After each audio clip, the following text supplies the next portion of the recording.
Turn on any news network right now and you'll see Iran. You'll see stories of destruction, of war, of oil prices, of drone strikes, of the Revolutionary Guard. There's so much going on in Iran right now. And thus, Iran has become, especially in the Western media landscape, almost a symbol.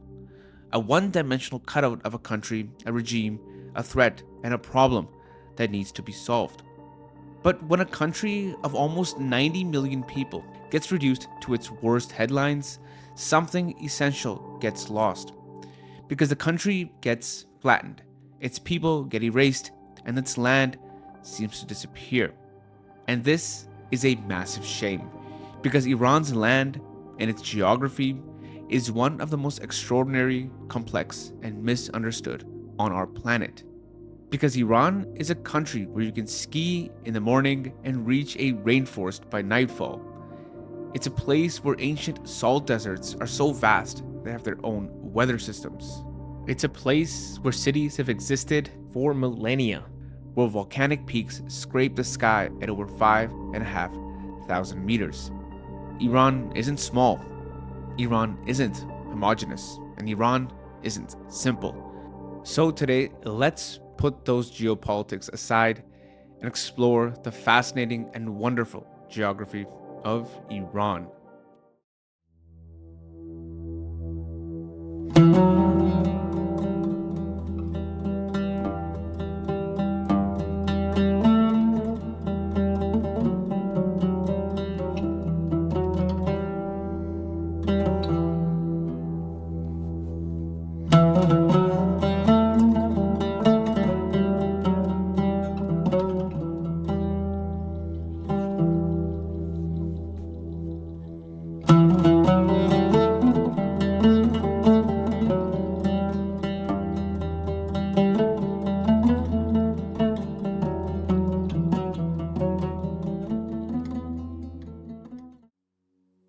Iran covers approximately 1.6 million square kilometers.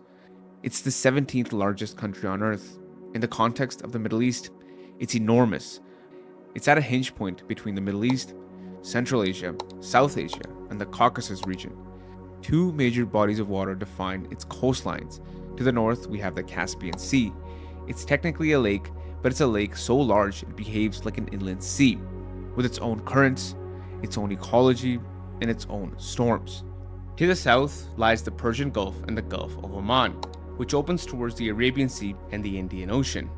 This area is home to the Strait of Hormuz, one of the most important geopolitical choke points on Earth. And this dual coastal axis has shaped the Iranian trade, culture, and strategic importance for thousands of years. The vast majority of the interior of the country is dominated by the Iranian Plateau, a vast elevated interior sitting at an average of about 1,000 to 1,500 meters above sea level. The interior is surrounded by mountains on multiple sides. It's drained inwards, and for the most part, it's incredibly arid. Understanding Iran means understanding that plateau, because that plateau is the Iranian heartland. If you drew a line across the top of Iran, just to the south of the Caspian Sea, you would trace one of the most dramatic mountain systems in the Middle East, the Alborz Mountains. The Alborz are a compact but ferocious range, not sprawling like the Himalayas, but dense, steep, and imposing. They run roughly east to west for about 900 kilometers, forming a near continuous wall between the Caspian coast and the interior plateau.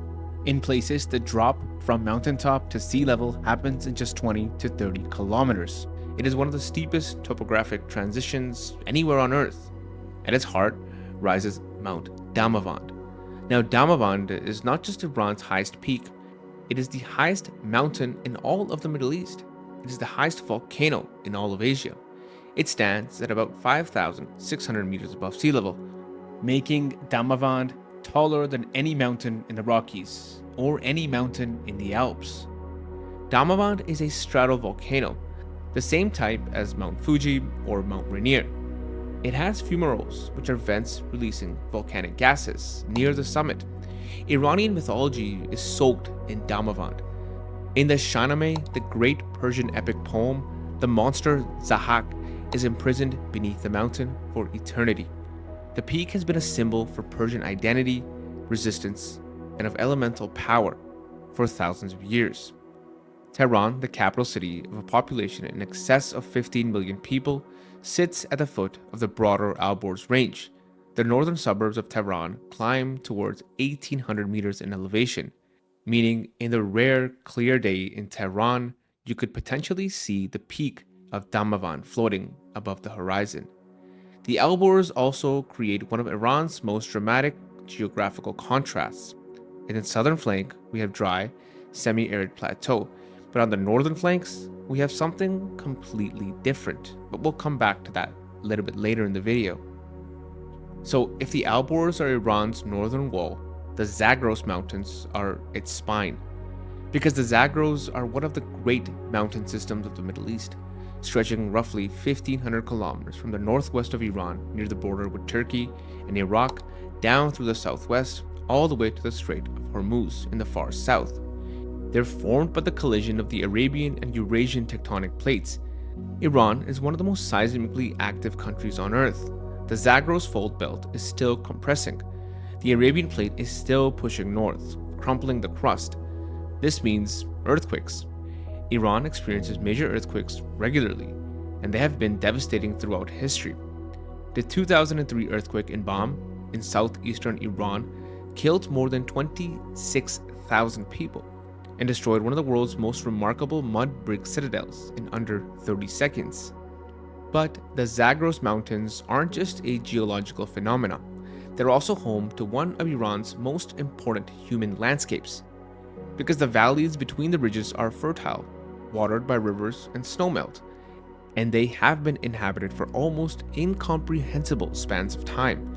Archaeological evidence suggests that the Zagros foothills were one of the earliest sites of agricultural development in the world, possibly around 10,000 BC. According to archaeologists, the agricultural revolution, one of the pivotal transitions in all of human history, has deep roots right in these mountains. Today, the Zagros Mountains are home to a rich diversity of ethnic groups: Kurds, Lurs, and Kashkai, many of whom have maintained semi-nomadic traditions, moving their flocks between summer and winter pastures along routes that have been used for thousands of years. The mountains both isolated and preserved many of these communities, creating a patchwork of languages, dialects, and cultures, all within a single country. The highest peaks in the Zagros reach about 4,400 meters.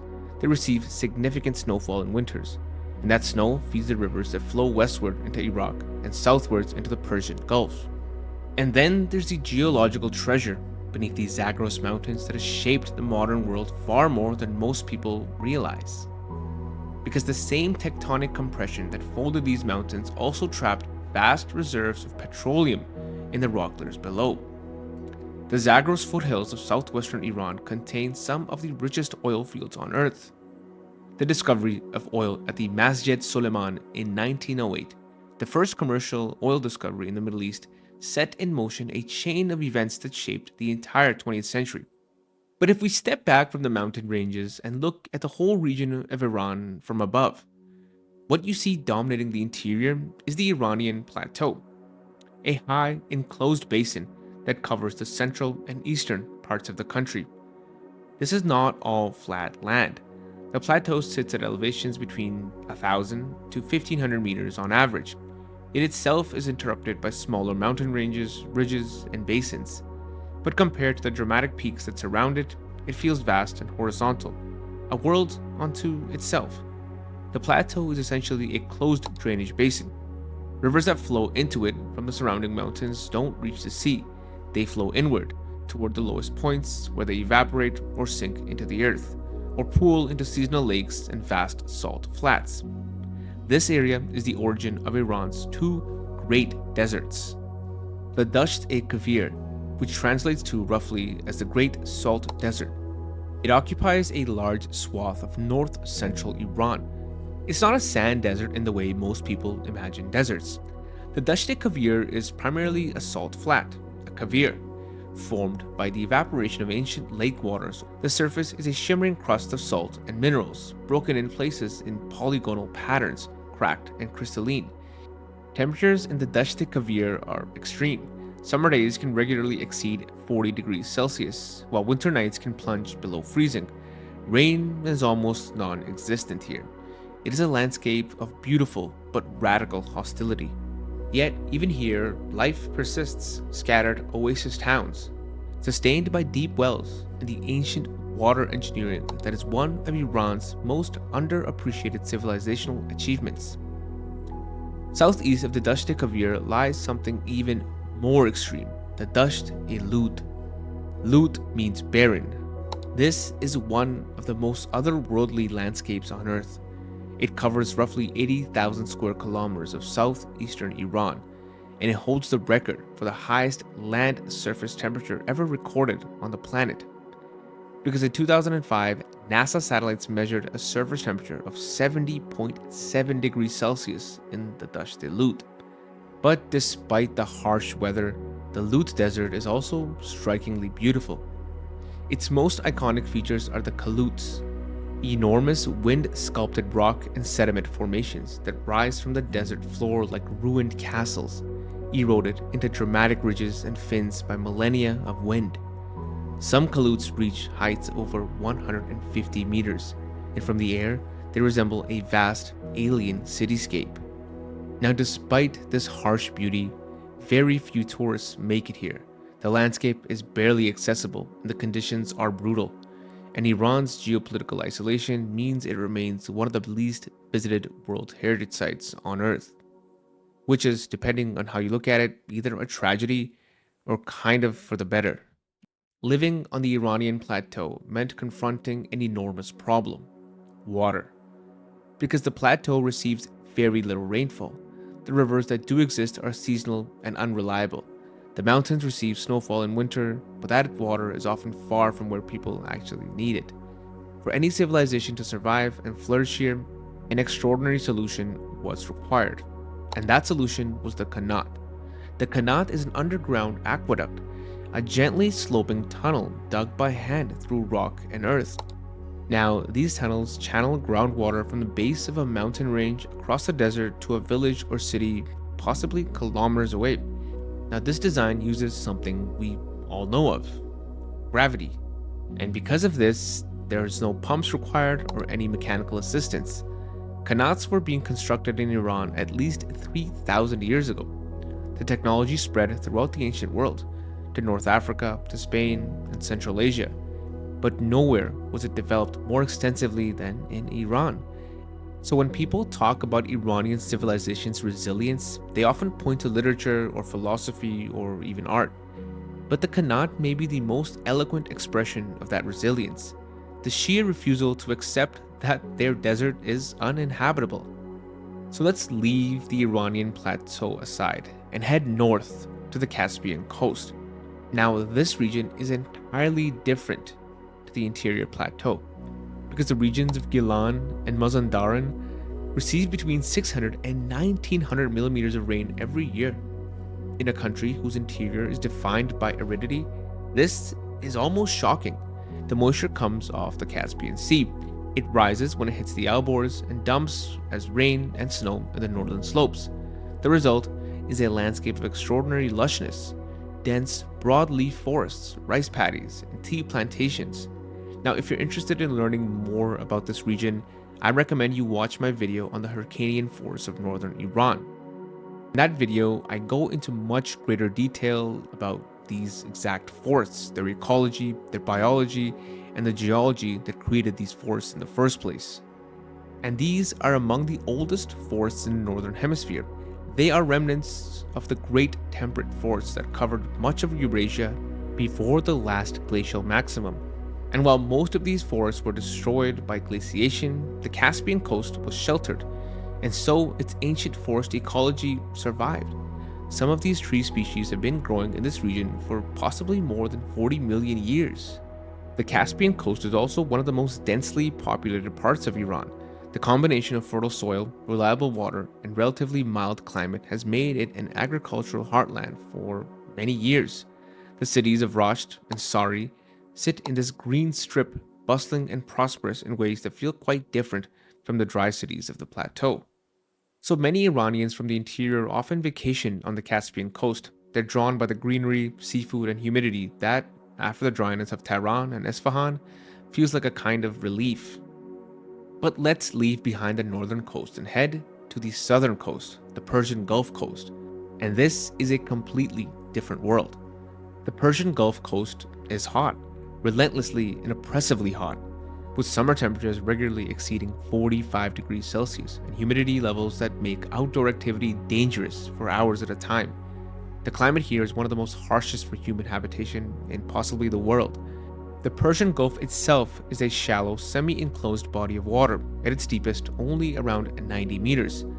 Now this shallowness, combined with its high temperatures and high salinity, makes it a unique marine environment, home to coral reefs, dugongs, sea turtles, and some of the most productive fisheries on Earth. At the eastern end of the Gulf, where it narrows to as little as 55 kilometers between the Iranian shore and the Musandam Peninsula of Oman, lies the Strait of Hormuz. The Strait of Hormuz is one of the most strategically important waterways in the world. Approximately 20 million barrels of oil pass through it every single day, roughly 20% of the world's total oil consumption. Most of the tanks leaving Saudi Arabia, and almost all leaving Kuwait, Iraq, and UAE must pass through the Strait of Hormuz. Now, Iran sits on the northern end of this strait. Now, this geographical fact alone explains an enormous amount of the geopolitical tension surrounding this country. Iran has the capacity, should it choose to exercise it, to dramatically disrupt the global oil supply by simply the virtue of where it is. It can potentially block all of, or a huge portion of the Strait of Hormuz altogether, blocking 20% of the world's oil supply from leaving the Persian Gulf. But despite Iran's access to large bodies of water, it still struggles with fresh water. One of the country's rivers is the Karun River. It flows through the Zagros Mountains in the southwest. It's Iran's largest and most powerful river, and one of the very few in the country that is navigable by boat. It drains into the Shatt al-Arab waterway on the Iraq border and ultimately reaches the Persian Gulf. Another river is the Zayandeh River. It flows through the city of Isfahan, and for centuries it made that city possible. Its waters were carefully managed and distributed among farmers, villages, and urban uses through a sophisticated system of weirs and allocation rights that was codified in the medieval period and remained in use until modern times. But in recent decades, the Zayandeh has been running dry. Upstream dams, agricultural extraction, population growth, and climate change have reduced the river to a trickle for much of the year. The site of Isfahan's magnificent bridges spanning an empty riverbed has become one of the most important symbols of Iran's water crisis, a crisis that is arguably the country's most serious long-term threat. Aside from the current situation, of course, Lake Urmia in northwestern Iran was once the largest lake in the Middle East, a vast, shallow, hypersaline lake famed for its flamingos. Its unique color was caused by brine shrimp and halophilic algae. At its height, it covered over 5,000 square kilometers. Today, Lake Urmia has shrunk by more than 90%. Boza Lake is now mostly a salt flat, blinding white stretching to the horizon where water used to be. Dust storms carry toxic salt and dust from the exposed lakebed into the surrounding cities. The ecological collapse has been rapid and devastating. Now, if you are interested in learning more about Lake Urmia's downfall, I've actually done a previous video on this exact subject, where I explore the lake itself, its geography, its history, and its problems in greater detail. The causes of the degradation of Lake Urmia are multiple. Upstream dams that cut off rivers feeding the lake, massive groundwater extraction for agriculture, and a prolonged regional drying driven by long-term climate change. The Iranian government has made various restoration efforts with limited success. Iran is not unique in facing these kind of problems, but its geography, a mostly arid plateau surrounded by mountains that capture most of the available moisture, means it has less margin for error than almost anywhere else. Perhaps surprisingly to some of you, more than 75% of Iranians live in cities. Iran is, by global standards, a highly urbanized country, a fact that surprises many people who imagine it as a land of rural traditions and ancient nomadic cultures. Both of those things do exist and are real. But the Iran of today is overwhelmingly an urban one. The capital and largest city is Tehran. The city proper has a population of about 9 to 10 million, while the greater metro area, depending on how you draw the lines, approaches 16 million. It's the largest city in Western Asia and one of the 30 largest cities in the world. Tehran sits on a gentle south-facing slope on the foot of the Alborz. The city tilts ever so slightly, so that its northern districts climb towards the mountains, are noticeably cooler and wealthier than the flat, hot southern districts near the desert's edge. This topographic gradient has become a social and economic gradient. North Tehran is leafy, affluent, and secular in character, while South Tehran is denser, poorer, and more conservative. The mountains are not just scenery, they kind of shape the social geography of this city. Tehran's history is also quite fascinating. Before the 18th century, it was a modest town. The Qajar dynasty made it their capital in 1796, and it has grown roughly continuously ever since then, and explosively in the 20th century, when oil revenues funded rapid industrialization and rural Iranians flooded into the large city. The result is a city of layers: old bazaars, modernist towers, leafy green-lined avenues, rooftop restaurants, and traffic jams. And somewhat above it all, on some clear days, the snow-covered pyramid of Damavand. Another important and historic city is Isfahan. It sits in a broad valley in central Iran, watered by the Zayandeh River and surrounded by semi-arid terrain on all sides. Positioned at the crossroads of trade routes, it was one of the great cities of the medieval Islamic world. Under Shah Abbas I in the late 16th and 17th centuries, Isfahan became the capital of the Safavid Empire and was transformed into one of the most beautiful cities on earth.